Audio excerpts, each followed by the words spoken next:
Hello and welcome to Hot Topic, the programme on which we discuss the region's controversies and conflicts. I'm Hugh Riches.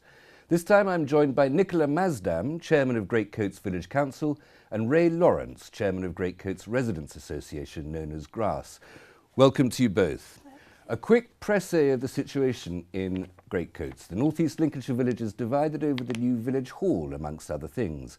Briefly, the village council decided to build a new hall, raising the council precept by as much as 25%. GRASS objected and claimed a majority of villagers joined in its objection. The hall was completed last summer, but is not busy. GRASS applied to North East Lincolnshire to abolish the village council. The application was rejected, but a governance review was applied. The village council has officially recognised GRASS and has withdrawn its recognition. Tension is high. Is Greatcoats a happy place at the moment? It depends where you look. Everyone I speak to seems very happy. Things have settled down an awful lot now, and I think the village is good. Let's just take the story back a little bit. Why did the village council decide that the village needed a new hall? We originally had a very small hall that was being used called the reading room. It was closed for quite a number of years. I'm sure Ray would know exactly how long it was. I can't remember exactly. It was in 2004. But we have no other facility in the village whatsoever. People have to drive out of the village if they want to take their children to Brownies or want to go to a Keep Fit class or anything like that. And a lot of residents came and said that they would like somewhere specifically for us to use. And Ray Lawrence, why do you object to the hall? We didn't object to the hall. No point as the Residents Association objected to the hall or the provision of a hall. In fact, I was the first chairman of Greatcoats Village Council. I fought tooth and nail to maintain the reading room as the community facility. I went to planning, NELC planning meetings and managed to get the proposal to change the change of use of the reading room from a community hall to residential. I managed to get that overturned twice. So at no point has the Residents Association objected to the hall. I'm very community minded, always have been and always will be, and I can see the need for a hall. It is the way in which the village council acted undemocratically against the wishes of the residents in view of the vote which was taken in February 2012 when the residents objected to the village council taking out a £200,000 loan in their name with a 50-year payback. In the event, the village council decided to take out a £300,000 loan when 81.25% of the residents, which was over 40%, and they only had 4 hours to vote against the 15 hours which is at the ward elections, and more than twice the number of people voted in 4 hours as did in the ward elections. That vote was an unofficial vote, though, organised by the Residents Association. No. That was in what way was that an official vote? How did That was an have official vote. In actual fact, that recommendation was put by Eric Pickles, the Secretary of State, when asked what action the residents could take if they objected to any decision of the village council, which they'd taken the decision in November 2011 to go ahead with the hall. The advice was you call a referendum. Now that had to be done through NELC. NELC actually held the election, and it was all done officially. And that referendum trumps, as it were, the village council. The result was 81.25% of the residents objected. It's not a legally binding. Well, I was going to say that the village council too is democratically elected, and it's a representative democracy. We're not Swiss. We don't have direct referenda as a tradition in our democracy. What Nicola, you are going against the represented majority of people in what the village wanted. I mean, you have to look further back, I think, than that particular vote. When we started out with the village hall, when the reading rooms closed, we had a plan drawn up, and the hall at that time was actually going to cost £400,000. And we had consultation throughout the village. We had a number of consultation days. People came and looked at the plans, and they gave us feedback, and we didn't have anybody objecting to the hall and the cost of £400,000 at that point. And since then we've obviously reduced the cost, took off an extra hall on the side. There was going to be 2 halls, so we took off that and we reduced the cost, and that's where we are now. Well, nevertheless, that consultation exercise that you conducted, there has been subsequent voting, a subsequent organised, officially sanctioned, if not legally binding referendum organised by Grass. Is that not further and better information about the will of the people of the village? I think it's very said. Everyone wanted the hall. There wasn't anybody that particularly didn't want the hall. People were saying they were keen to have the hall, well, but no one wanted to pay for it. Well, I don't. Lots of things I want that I don't want to pay for, but others would have preferred to have a refurbishment of the reading rooms, the old reading rooms, as I understand it. And I think would that be Grass's position? Yes, we put forward a proposal. Now, if you bear in mind that the development costs, including the architect's fees and other fees, were in the region of £80,000. That would have probably purchased the hall, the reading room, and the land on which it stands, because the new hall is only on lease land. Now, if you're probably aware, Halton-le-Clay actually drew down £75,000 of REN funding, which Sorry, you'll have to just explain REN. Well, REN is the landfill tax. Right. And if you have a community project, if you want to bring back a redundant building, for instance, which a reading room was, into community use, if it can be used for the benefit of the community, then a grant up to £75,000 is available. Greatcoat's qualified because it has the industrial sites within. So your plan would have restored the reading room and built a new hall for less money than well, for nothing, effectively. Yes. Well, was that not tempting? There was never going to be a new hall built with that plan. That plan that Ray's talking about is to refurbish the reading room. The reading room we did look into. We did a big consultation with the reading room to see whether that was going to be a viable project.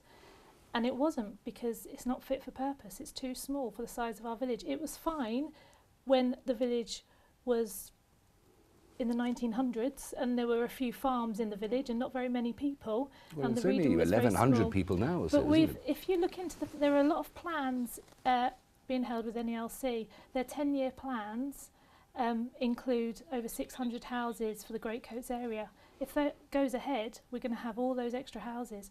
We need the extra room. A hall the size of the reading room isn't fit for purpose now, so it certainly wouldn't be then. Just one further question about the money and how the hall will be paying for itself. There is a rise in the precept, the parish, the village precept added onto the council tax. I've seen different figures for this, but would that be about a 25% rise? Yes. You say yes, Ray? No. It depends on the banding. The rise last year, the precept, it's quite complicated actually, and we've had the definitive answer from NELC. The precept, which was required 3 years ago, was which was drawn down by the village council, was £20,000. Last year, it was increased to 25,000, which obviously is a 25% increase. So just to put this in perspective, sorry, that's about £55 for a Band D house. Band D, no, it's a lot higher. It's 97.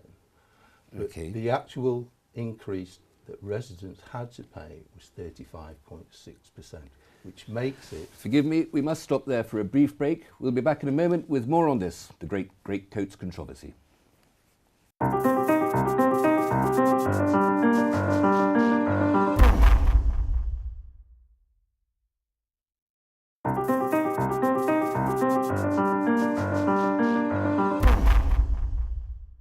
Welcome back. I'm with Nicola Mazdam, Chair of Greatcoats Village Council, and Ray Lawrence, Chairman of the Village Residents Association, Grass. We're trying to examine the divisions within the village of Greatcoats. We interrupted you a little earlier, I'm sorry. We were discussing how much the precept is going up. You have a disagreement about this Ray, you think the precept is going up further than Nicola Masdam, Chair of the Village The Council. fact is, the precept that was paid by all the residents increased last year by 35.6%. When government legislation restricted it to 3% to premium councils, they could only increase up to a maximum of 3%. And if you've just seen this considerable controversy this year over the NELC's decision to increase it by 1.9%, what the residents are now concerned about is what will the precept increase be on this year, bearing in mind the Councillor Masdam's statement that this is last year, that there would be no increase, only in a worst case scenario. And the result was a 35.6% increase to all the residents. 20,000 one year and 25,000 the next is our precept. That was a 25% increase. Right. I'm not the best at maths, but that's 25%. But just one or two other aspects of the money is, I mean, the hall presumably will have its own income. Yes. Is it pulling in an income? It's doing very well. It is very busy. And it's doing well. I mean, we still have spots where we can fit people in. Right. Our clerk has only just today sent out 8 application forms. 8 people want to book the hall. It's picking up. It's doing very, very well. This disagreement within the village has caused grass to go to the North East Lincolnshire Council, and at one point, again with a poll behind it, asking for the abolition of the village council. Ray, when the council refused to abolish, the North East Lincolnshire Council refused to abolish the village council, you said that that was the death of democracy in Grimsby. You still think that? Yes. Why? NELC was requested by 709 petitioners, and bear in mind there's only 1,124 actually on the electoral roll in Greycoats. 709 of those signed a petition for the governance review with a view to the dissolution of Greycoats Village Council. NELC's statement at that time was, after the governance review's recommendations, that the village council would be given 12 months to get their act together, otherwise NELC would take the necessary steps to dissolution the village council. In December the 19th meeting of the scrutiny panel, they decided not to take that action, but to recommend a 6-month, in effect, stay of execution with a further 18 points which the village council has to comply with. Now that will go before the full council, I believe, in February. But for a ratification. Why would you want the village council to be abolished when, even if that were to be the case, the villagers would still have to pay for the hall? That wouldn't diminish or mitigate the expense on the villagers. That is a moot point. And it would deprive the village of that local level of democracy. Well, the level of democracy is what concerns the residents, because to date the village council has not acted democratically. And as you say, even the chairman is unaware of what the level of the precept is. Well, we can always argue about money. There's a sort of scriptural accountancy going on there, and I'm not an expert enough to make that judgment. But there were criticisms of the village council and there's a governance review continuing now. We did invite North East Lincolnshire Council to take part in this programme, but they declined. But there were criticisms of the village council. There was a statement of a lack of transparency. Is there a lack of transparency in the village council's dealings? I don't think so. All our decisions are made in council meetings, which are all open to the public and the press. If anyone wants to know something, they can come to a council meeting and they will hear everything. We had a situation where we would go month after month and nobody would be at our meetings, so people weren't getting that information. Well, why weren't people turning up at your meetings? I don't know. I don't know why people didn't. Clearly, they're not boring. This is Medici politics going on. They're not the most interesting. Well, always, if people don't understand maybe what's happening during the meetings. There's clearly some controversy. But people have started turning up now, and I'm hoping that people are taking away the correct information from these meetings. Why weren't the residents, Ray, turning up to village council meetings? And a lot of people come to me as a point of contact, and quite honestly they're disgusted with what has happened and the situation that we now found ourselves in. It's very disappointing. I've been a resident now for over 25 years, and I've never seen or felt the terrible atmosphere that is within the village at the moment. There is a total lack of transparency and honesty which has been brought forward by the governance review. That's not my words. Those are the words of the governance review. I mean, we have the issue over the war memorial. The war memorial has disappeared from the reading room. The village council has not been open and transparent in the situation with we the have been incredibly open and transparent every step of the way. We have no choice but to be. So what has happened to the war memorial?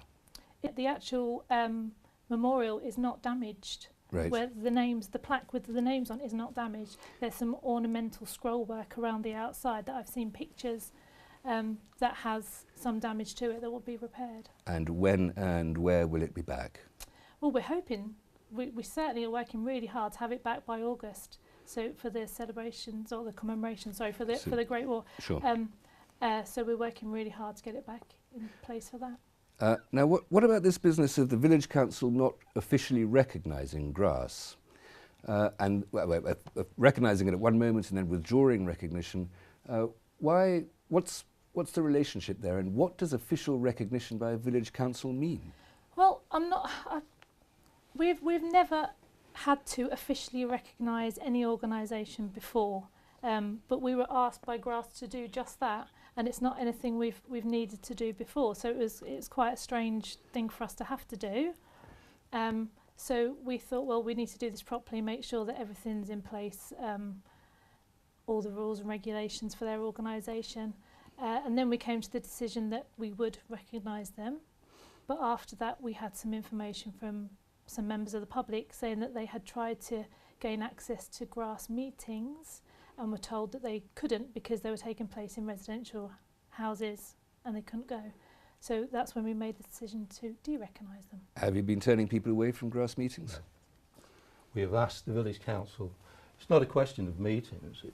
The accusation that was made against Grass was that members of residents of Greatcoats have been refused membership of Grass. So when that allegation was made to us, we asked the village council to substantiate that allegation. They have refused to substantiate. Well, we can't pass on people's you private cannot, information. To be fair, you can't make allegations unless you wish to substantiate. Well, we didn't make any allegations. It was a discussion taken at our No, meeting. it was a specific allegation. It was a discussion that was sent to me. May I put a hypothesis then, because we must be careful about allegations and about proving them and privacy and data and all that sort of thing. But may I put a hypothesis that even if Grass is not really a representative association of the residents of Greatcoats, that it is, as some in the village have said, merely a pressure group, that there's nothing wrong with that. In fact, in the North East Lincolnshire Council, Councillor Terry Thorogood said that even if they're just a pressure group, that doesn't in any way diminish what they're saying. Absolutely. Then that's where we stand. It doesn't matter. We've asked Ray and we've asked Grass to have a member on our village hall committee. In an attempt to try and bring us together a bit, but they've refused. I think we all look forward to seeing how this proceeds, and I hope a great friendship is born. That's all we have time for today. Thank you both very much for joining us. Thank you for joining us for Hot Topic. I'm sorry we've had such a short time. Join us next time. Goodbye.